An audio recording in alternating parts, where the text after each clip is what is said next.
அனைவருக்கும் வணக்கம். இன்னைக்கான வீடியோவில் நம்ம சிஎஸ்கே vs மும்பையோட ஸ்குவாடை தான் கம்பேர் பண்ண போகிறோம். எந்த கேட்டகரியிலான்னு பார்த்துக்கிட்டிங்கன்னா openers, middle order, spinners, all-rounders and fast bowlers. சரி, வாங்க வீடியோக்குள்ளே போயிடலாம்.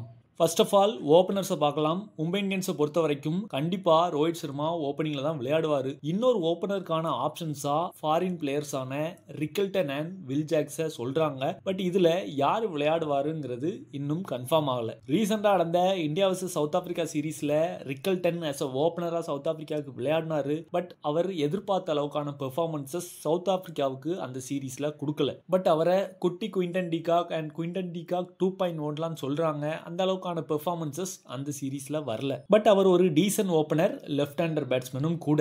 இன்னொரு பக்கம் வில் ஜாக்சன் எடுத்துக்கிட்டோம்னா லாஸ்ட் ஆர்சிபிக்கு விளையாடுறப்ப அவர் ஆஸ் அ ஓபனரா விளையாடல, மிடில் ஆர்டர் அண்ட் பினிஷிங் ரோல்ல தான் விளையாடினாரு. அண்ட் மும்பை இந்தியன்ஸும் இவரை பிக் பண்ணாங்க. டிம் டேவிட்கான ரீப்ளேஸ்மெண்ட் பிளேயராக இவரை பார்க்கறாங்களா இல்ல ஓபனரா இவரை எடுத்தாங்களாங்கிற கிளியர் டீடைல்ஸ் நமக்கு தெரியல. அந்த பக்கம் சென்னை சூப்பர் கிங்ஸ் பார்த்துக்கிட்டோம்னா கண்டிப்பா ருத்ராஜ் கெய்க்வாட் அண்ட் கான்வே தான் ஓபன் பண்ணுவாங்க. நம்ம எப்பவுமே நிறைய வீடியோஸ் சொல்றது உண்டு, ஒரு டீம் டோர்னமெண்ட்ல நல்லா பண்ணணும்னா அந்த டீமோட பவுலிங்கும் நல்லா இருக்கணும், ஓப்பனிங்கும் செட் ஆகணும் நம்ம சொல்லியிருப்போம். லாஸ்ட் டைம் சென்னைக்கு ஓப்பனிங் செட்டே ஆகல, அவங்களால பிளே ஆஃப்ஸ் கூட போக முடியல. 2023ல மரண மாசம் அவங்க வின் பண்ணாங்க. அதற்கு ஒன் ஆஃப் த ரீசன் அவங்களோட ஓப்பனிங் பயங்கரமா கிளிக் ஆச்சு.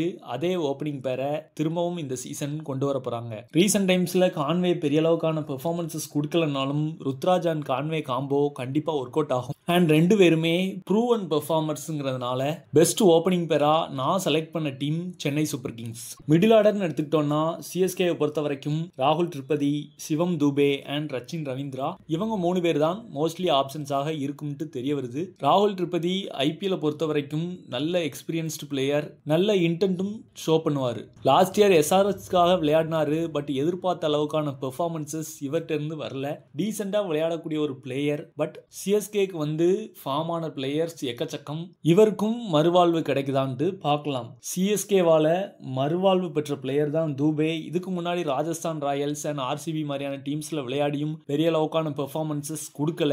சிஎஸ்கேல விளையாடினாரு. அதுக்கப்புறம் வேர்ல்டு கப் வின்னிங் ஸ்குவாட்லயும் தூபே இருந்தாருங்கிறது குறிப்பிடத்தக்கது. ரச்சினையும் ட்ரஸ்ட் பண்ணி எடுத்திருக்காங்க. நியூசிலாந்துக்காக டெஸ்ட்லாம் நல்லா பண்றாரு, ஓடிஐலையும் நல்லா விளையாடுறாரு. பட் ஐபிஎல் எடுத்துக்கிட்டோம்னா எதிர்பார்த்த அளவுக்கான பெர்ஃபார்மன்சஸ் சென்னை சூப்பர் கிங்ஸுக்கு லாஸ்ட் இயர் கொடுக்கல. சூப்பர் கிங்ஸும் இவரை ஒரு பேட்ஸ்மேனா பார்க்குற மாதிரி தான் தெரியுது.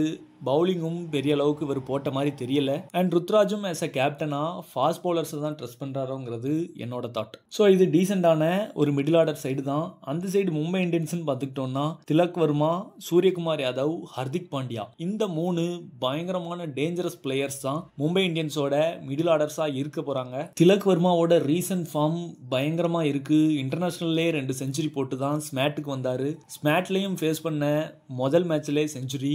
இப்படி இவரோட ஃபார்ம் ராக்கெட் வேகத்தில் போய்கிட்டு இருக்கு. சூரியகுமார் யாதவ் இன் T20 நான் சொல்லி தான் உங்களுக்கு தெரியணும்னு இல்லை, அவரோட ஒர்க்கை பக்காவா பண்ணிட்டு இருக்காரு. இந்த சைடு ஹர்திக் பாண்டியான்னு எடுத்துக்கிட்டோம்னா அவரும் ஸ்மேட்ல ஆல்ரவுண்ட் பெர்ஃபார்மன்சஸ் பண்ணிட்டு இருக்காரு. ஸோ ஆன் பேப்பர் அண்ட் ஃபார்ம்னு பார்த்தோம்னா மும்பை இந்தியன்ஸ் இதுல வெறித்தனமா வின் பண்றாங்க.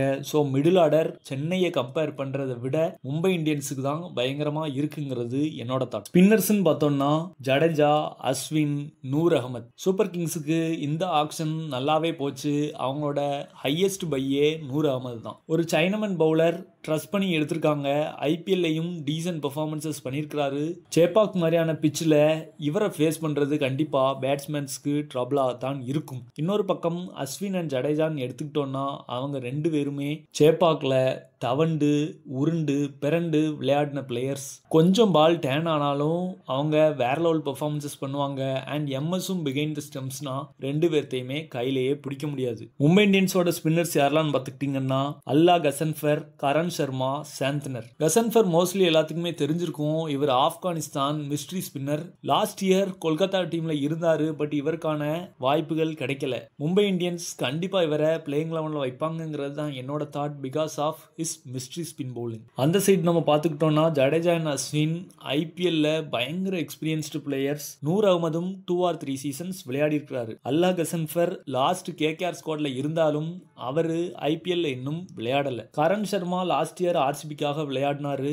பட் டீமும் பெரிய அளவுக்கான பெர்ஃபார்மன்ஸஸ் பண்ணல. நோட் பண்ற விதமா கேகேஆருக்கு எதிராக மிச்சில் ஸ்டார்க்கே ஒரு 2-3 சிக்ஸ் பறக்க விட்டுருப்பாரு. ஸ்பின் பவுலிங்ல பெரிய அளவுக்கான இம்பாக்ட் லாஸ்ட் இயர் கொடுக்கல. பட் டீசன்ட் ரெக்கார்டு வச்சிருக்காரு. இவரோட எக்ஸ்பீரியன்ஸை பிலீவ் பண்ணி தான் இவர் எடுத்திருப்பாங்கன்ட்டு நான் நினைக்கிறேன். தேர்டு, சென்னை அடிக்க சென்னையில இருந்தே இறக்கப்பட்ட ஸ்பின்னர் தான் மிச்சில் சாந்தனர். ஒரு லெஃப்ட் ஆர்ம் ஆஃப் ஸ்பின்னர். டீசெண்டா பேட்டிங்கும் விளையாடுவாரு. சாந்தனர் ஐபிஎல்ல நிறைய வாட்டி இருந்திருக்காரு. பட் அவருக்கான இன்னிங்ஸ் கம்மியா தான் கிடைச்சிருக்கு. மோஸ்ட்லி பெஞ்ச்டு பிளேயரா தான் சிஎஸ்கேல உட்கார்ந்துருக்காரு. பட் ஒரு டீசன்ட் ஸ்பின்னர். ஐசிசின்னு எடுத்துக்கிட்டோம்னா நியூசிலாந்துக்காக கண்டிப்பா இவர் 11ஸ்ல இருப்பாரு. அப்படிப்பட்ட ஸ்பின்னர் இந்த வாட்டி விளையாட போற டீம் மும்பை இந்தியன்ஸ். ஸோ என்னோட ஒப்பீனியன் பார்த்துக்கிட்டீங்கன்னா ஸ்பின்னர்ஸ் கேட்டகரியில சென்னை சூப்பர் கிங்ஸ் தான் மும்பை இந்தியன்ஸோட அஹெடா இருக்கிறாங்க. ஃபாஸ்ட் பவுலிங் எடுத்துக்கிட்டோம்னா சிஎஸ்கேவை லீட் பண்ண போறது பத்திரானா தான். நியூவா எடுத்த கலீல் அகமதும் கண்டிப்பா ஸ்குவாட்ல இருப்பாருன்ட்டு தெரிய வருது. இன்னொரு ஆப்ஷனுக்காக கண்டிப்பா போட்டி இருக்கும்னு நினைக்கிறேன். என்னோட சாய்ஸ் மேபி சாம் கரனா இருக்கிறதுக்கு நிறைய சான்சஸ் இருக்கு. அப்படி இல்லை அப்படின்னா முகேஷ் சௌத்ரியை எடுத்துட்டு போவாங்க. இதை தவிரையும் நிறைய ஆப்ஷன்ஸ் இருக்கு. எலிஸ், ஓவர்டன் இருக்கிறாங்க. பட் இந்த பிளேயர்ஸ்லாம் ஆல்ரெடி சிஎஸ்கேல விளையாண்ட காரணத்தினால நான் சாம் கரனை வச்சிருக்கேன். மோஸ்ட்லி கலீல் தான் ஓபன் பண்ணுவாருன்ட்டு நான் நினைக்கிறேன். ஏன்னா லாஸ்ட் முஸ்தபிசுர் ரஹ்மான் ஓபன் பண்ணாப்ல அவருக்கான ரீப்ளேஸ்ட் இந்தியன் பிளேயராக கலீல் அகமதை எடுத்திருக்காங்க. ஐபிஎல் பொறுத்த வரைக்கும் இவருக்கும் டீசன்ட் எக்ஸ்பீரியன்ஸ் இருக்கு. லாஸ்ட் இயர் டெல்லியில டீசெண்டாவே பவுல் பண்ணாரு. சாம் கரன் எடுத்துக்கிட்டீங்கன்னா ரீசன்ட் டைம்ஸ்ல ஆஸ் அ பேட்ஸ்மேனா டீசன்ட் பெர்ஃபார்மன்சஸ் கொடுத்தாலும் பவுலிங்ல பெரிய அளவுக்கான இம்பாக்ட் இன்னும் கிரியேட் பண்ணல. பட் சென்னை சூப்பர் கிங்ஸ்க்கு நீங்க எடுத்துக்கிட்டீங்கன்னா வேற லெவல் பவுலிங் பெர்ஃபார்மன்சஸ் கொடுத்திருக்காரு. 2021 சீசனை சிஎஸ்கே வின் பண்ணுவாங்க. அந்த சீசன்ல சாம் கரன் வேற லெவல் பெர்ஃபார்மன்சஸ் கொடுத்தாரு. பத்திரானா ஆஸ் யூஷுவல் அவரோட ஒர்க்கை டீசெண்டாவே பண்ணிடுவார். இந்த சைடு மும்பை இந்தியன்ஸ் எடுத்துக்கிட்டோம்னா ஃபாஸ்ட் பவுலிங் டிபார்ட்மெண்ட்டை லீட் பண்ண போறது ஜஸ்பிரீத் சிங் பும்ரா. அவருக்கு பார்ட்னர்ஸா தீபக் சஹர் அண்ட் ட்ரெண்ட் போல்ட் இருப்பாங்க. Trent Boult and Deepak Sahar in power play, அதுவும் மும்பை மாதிரியான சீம் அண்ட் ஸ்விங் பிச்சஸ்ல அவங்கள கையிலவே பிடிக்க முடியாது. அவங்களோட ரிதத்தை பிடிச்சிட்டா மொதல் 6 ஓவர்ஸ் ஆப்போனன்ட்ஸுக்கு கஷ்டமாகவே இருக்கும். ஜஸ்பிரீத் பும்ராவும் பவர் பிளே, மிடில், டெத்துன்ட்டு எல்லா ரோலையும் பெர்ஃபெக்டாக பண்ணுவாரு. ஸோ ஃபாஸ்ட் பவுலிங்கை பொறுத்த வரைக்கும் என்னோட சாய்ஸ் மும்பை இந்தியன்ஸ் தான். ஆல்ரவுண்டர்ஸ் எடுத்துக்கிட்டோம்னா சிஎஸ்கேவோட ஆப்ஷன்ஸ் யாரான்னு பார்த்தீங்கன்னா ஜடேஜா, அஸ்வின், சாம் கரன், சிவம் துபேன்ட்டு நிறைய பேர்த்த சொல்லிக்கிட்டே போகலாம். பட் ஒரு proper allrounder who bowl well and bat வெல்னு எடுத்துக்கிட்டோம்னா அது கண்டிப்பா சர் ரவீந்தர் ஜடேஜா மட்டும்தான். மித்த யாரையுமே என்னால் பெர்ஃபெக்ட் ஆல்ரவுண்டர் கேட்டகரி லிஸ்ட்ல கொண்டு வர முடியல. சப்போஸ் எந்த பிளேயரையாட்டும் நான் மிஸ் பண்ணியிருந்தா